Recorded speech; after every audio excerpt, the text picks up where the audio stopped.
j'ai essayé de trouver un angle d'attaque un petit peu original par rapport à tout ce qu'on avait pu dire sur sur les questions bioéthiques et les risques et le problème des technologies biomédicales. Et finalement, j'ai choisi comme angle d'attaque les risques, leur évaluation, et surtout, j'ai voulu montrer que la perception des risques était évolutive en prenant quelques exemples. Alors, à titre d'introduction, je vais quand même faire quelques rappels, bon, qui sont pas, c'est pas des scoops, que les progrès de la médecine et de la biologie ont évidemment des effets bénéfiques pour l'homme, dépistage des maladies génétiques, recours aux thérapies géniques, allongement de la vie et de la qualité de la vie grâce à des greffes, possibilités nouvelles de procréer, et tout ça équivaut, on peut dire, à un élargissement d'une forme de liberté. En même temps, on sait très bien que l'utilisation de ces nouvelles techniques ne va pas sans risque, des risques qui ne sont pas toujours visibles ni sensibles matériellement, risque d'eugénisme, risque pour la conservation du patrimoine génétique de l'humanité qui met en cause notre responsabilité à l'égard des générations futures, risque d'instrumentalisation du corps humain, lorsque le corps est considéré comme un réservoir d'organes recyclables, risque de basculement dans le tout génétique, dans le réductionnisme génétique, avec les nouvelles formes de discrimination qui peuvent en découler, et puis aussi risque de voir le vivant humain basculer dans le marché, devenir objet de production et de redistribution. Le problème en termes de droits de l'homme, c'est que ces risques-là ne sont pas ceux auxquels nous sommes d'habitude confrontés. La nature, la nature, les activités criminelles, le terrorisme, parce que ce sont des risques immatériels, d'abord, et puis qui découlent de l'usage même de notre liberté. Liberté de la recherche, liberté d'accès aux technologies que la science permet. Et finalement, la réflexion bioéthique est née de cette idée que l'homme ne saurait faire de sa liberté un usage qui conduirait à nier en lui la condition humaine et son identité. Et c'est ça qui a justifié l'encadrement des techniques biomédicales par la loi. Mais les limites, évidemment, sont d'autant plus difficiles à tracer que, encore une fois, les limites ici sont des limites données, qu'on met à la liberté, mais où on veut défendre l'individu contre lui-même, contre un usage de sa liberté qui serait nuisible à l'humanité. Et par conséquent, on peut dire que d'un côté, il y a ceux qui pensent qu'il faut utiliser au maximum les facultés nouvelles offertes par les techniques biomédicales. Poussé à son point extrême, cette tendance débouche sur les théories du transhumanisme. Et puis de l'autre, il y a ceux qui ont les yeux fixés sur les risques des dérives potentielles d'une utilisation sans frein des techniques biomédicales. Et là encore, poussée à son point extrême, cette vision peut aboutir sur le refus de tout ce qui peut porter atteinte à l'ordre naturel des choses, qu'il s'agisse de la procréation, de la recherche sur l'embryon, d'utilisation de la génétique, etc. Et donc, c'est entre ces deux positions extrêmes que le législateur, notamment en France, a essayé de définir une voie médiane. Mais ce qui est intéressant, c'est que si chaque loi bioéthique prévoit et anticipe sa propre révision, et j'en viens à mon sujet, c'est parce que dans ce domaine, on a conscience que tout évolue très vite, les techniques, mais aussi la perception des risques. Car ce ne sont pas les risques, d'autant plus hypothétiques qu'ils sont immatériels, qui déterminent les décisions, mais la perception qu'on en a. Et c'est ça que je voudrais montrer comment cette perception a évolué depuis les prémices de la réflexion bioéthique qu'on peut faire remonter à la création du Comité consultatif national d'éthique en 1983 et jusqu'à aujourd'hui, en prenant quelques exemples qui me paraissent particulièrement significatifs, le diagnostic prénatal, la recherche sur l'embryon, les greffes d'organes, la génétique. Et bien entendu, si je n'ai pas le temps de tout aborder, ce n'est pas grave, du moment que vous avez l'idée générale. Alors, je ne parlerai pas de l'AMP, de l'assistance médicale à la procréation, parce qu'il me semble, mais peut-être que vous me démontrerez dans la discussion que je me trompe, que ici, ça n'est pas tant les techniques qui font problème, que les risques ne sont pas liés directement aux techniques, mais plutôt à une vision que l'on a de la famille, de l'engendrement, de la société, etc.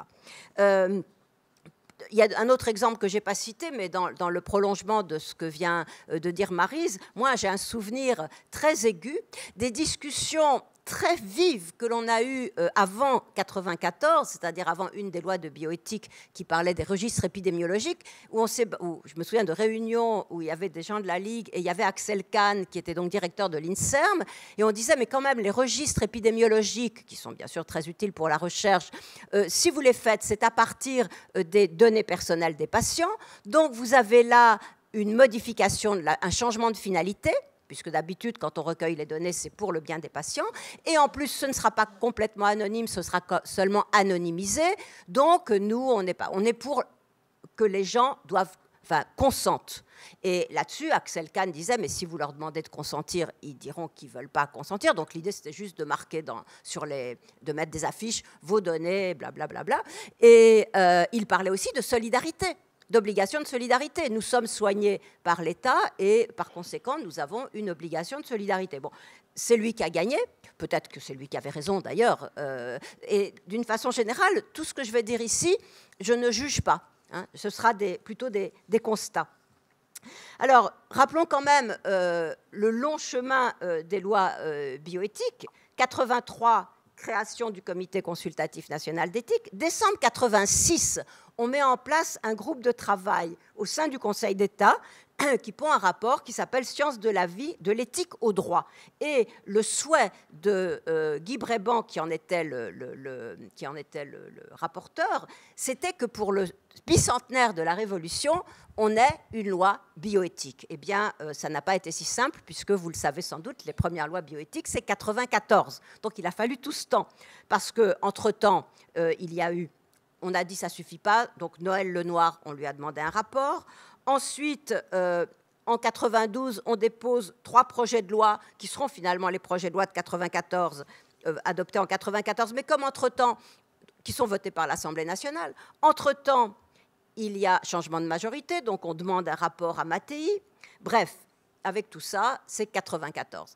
Première révision 2004, seconde révision 2011, et là, pour le coup, c'est quand même ce qui est très étonnant, c'est que, et c'est un rapport quand même avec la perception des risques, hein. Ce qui est très étonnant, c'est qu'il y a eu, vous vous en souvenez sans doute, les états généraux, etc., etc. Donc une vraie usine à gaz, enfin je dis une usine à gaz, c'est péjoratif, en fait, c'était quand même bien, mais tout ça pour accoucher d'une souris, parce que les modifications de la loi 2011, en gros, ça sera quasiment rien du tout.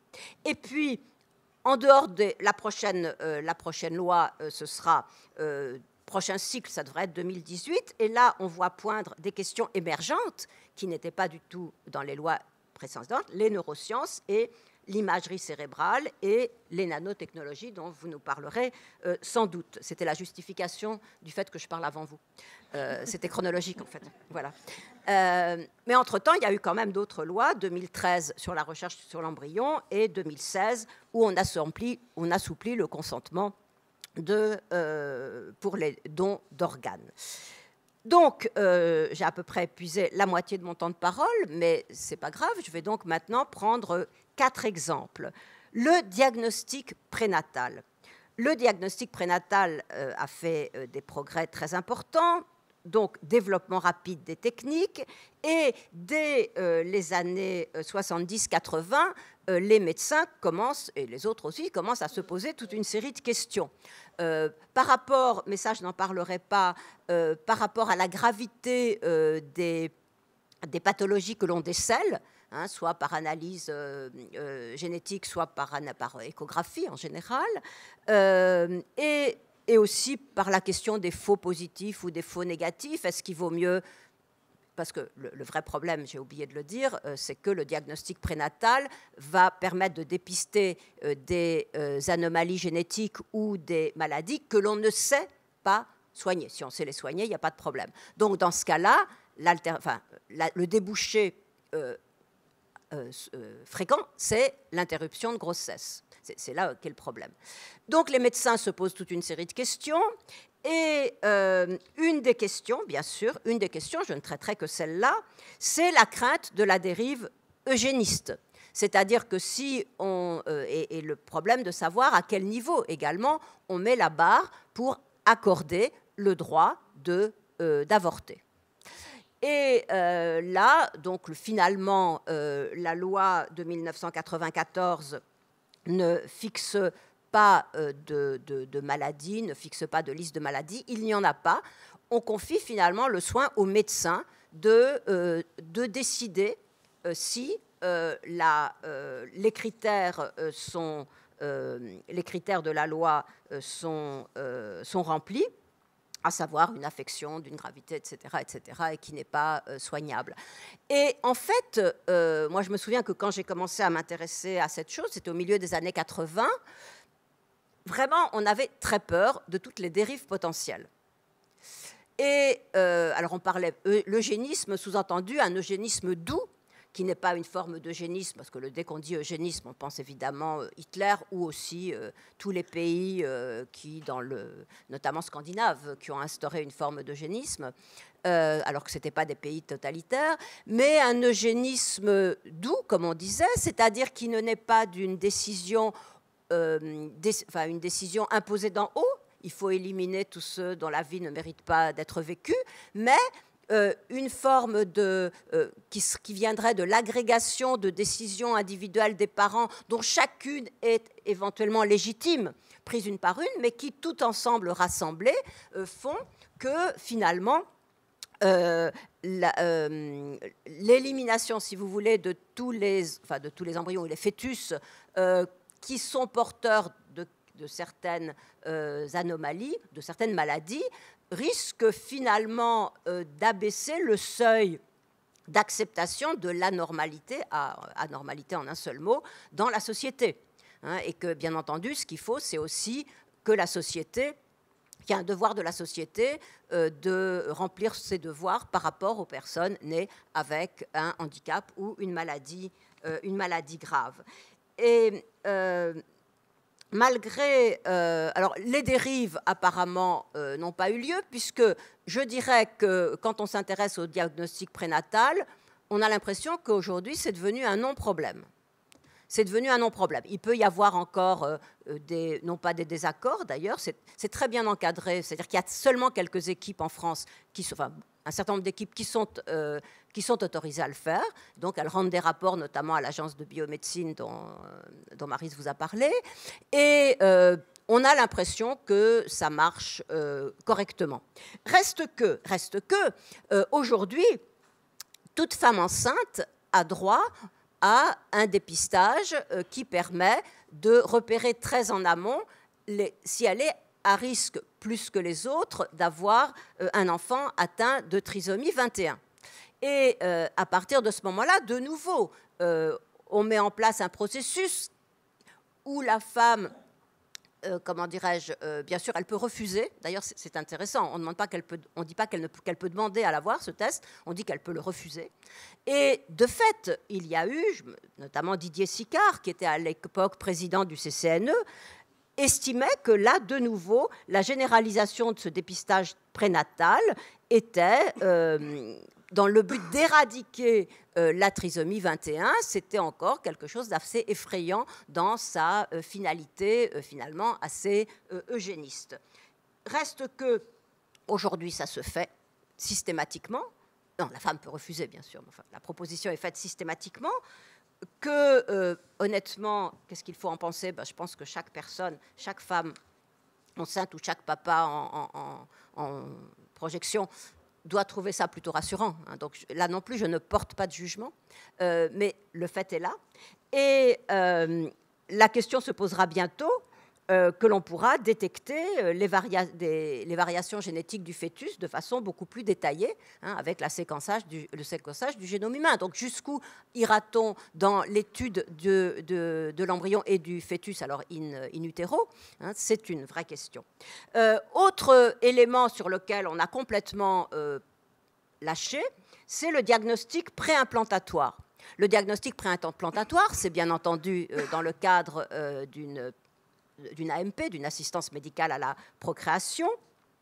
C'est le cas de parents qui sont dont l'un est porteur d'une anomalie génétique transmissible et qui, lorsque ça apparaît en DPN, en diagnostic prénatal, sont autorisés à avorter.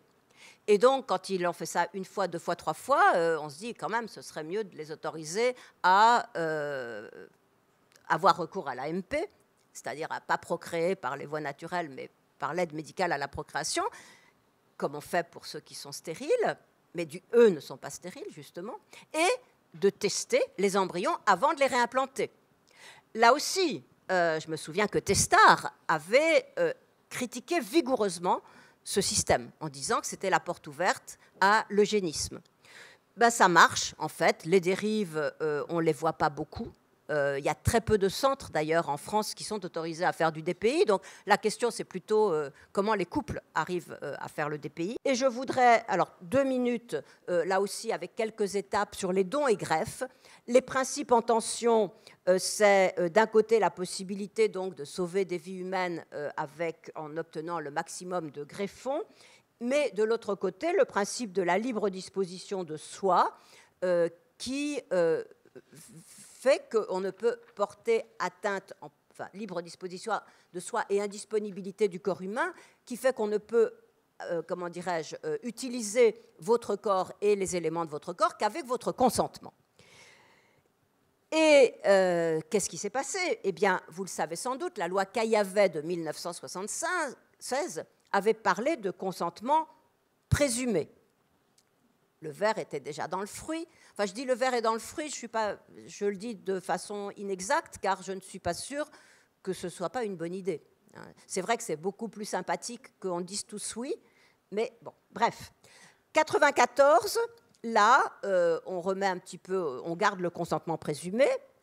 Et 2004, suite à des dérives qui avaient eu lieu, eh bien, on décide, on met dans la loi que le médecin, l'équipe de prélèvement, doit s'efforcer de recueillir auprès des proches l'opposition au don d'organes éventuellement exprimée de son vivant par le défunt. Partout. Or, bien entendu, la famille qui est là ou les proches n'ont aucune idée de ce que le défunt souhaitait. Donc, comme elles n'ont pas très envie de voir le défunt coupé en petits morceaux, eh bien, à un moment plus pénible, et en général, c'est plutôt des gens qui sont morts de mort violente et pas de maladie, hein, dont les organes sont intéressants, tout ça est très compliqué. Et ça a été quand même un frein. Donc, dans la loi, on l'a laissé comme ça dans la loi de 2011, et malgré les états généraux, enfin, le résultat des états généraux qui disaient quand même ce serait mieux que ce soit le consentement, le vrai consentement donné avec campagne, bien sûr, pour le favoriser. On n'a rien changé, mais en 2016, la loi santé a été dans le sens inverse, puisque là, au contraire, elle a encore favorisé, je ne vous lis pas la phrase, je n'ai pas le temps, mais elle a encore été dans le sens d'un assouplissement pour que le consentement soit encore plus, je dirais, présumé. Et puis, on a accepté, ce sont mes 2 derniers exemples, le prélèvement sur donneur décédé, alors ça veut dire après arrêt cardiaque, suite à l'arrêt des thérapeutiques, et là, on voit bien quel est le problème. Là, ce n'est pas quelqu'un qui est mort, c'est quelqu'un qui a été... Enfin, qui est là parce qu'on n'arrive pas à le ranimer pour l'instant, mais qu'on sait qu'à un moment donné, on arrêtera la réanimation. Et c'est ces gens-là sur lesquels on peut désormais greffer. Là, on voit bien le risque de dérive, à savoir, est-ce qu'on ne va pas accélérer ou, disons, arrêter plus vite, enfin, débrancher plus vite la personne pour pouvoir utiliser ces organes. Là aussi, c'est extrêmement encadré. L'agence de biomédecine est compétente là-dessus, on nous dit qu'il n'y a pas de dérive. Et enfin, je dirais juste que le prélèvement sur donneur vivant, qui paraissait que la loi Caillavet avait très, très, très sérieusement encadré, aujourd'hui est reparti de plus belle, mais dans des contextes qui ne sont pas forcément contestables. Là encore, je ne dis pas que toutes ces évolutions n'étaient pas souhaitables. Mais en tout cas, le fait est qu'elles ont eu lieu, ce qui me permet de revenir à mon point de départ, et je suis désolée, j'ai été un peu trop longue, sur ce qui compte, c'est la perception des risques qu'on a, et cette perception, elle est évolutive. Merci beaucoup, Danielle.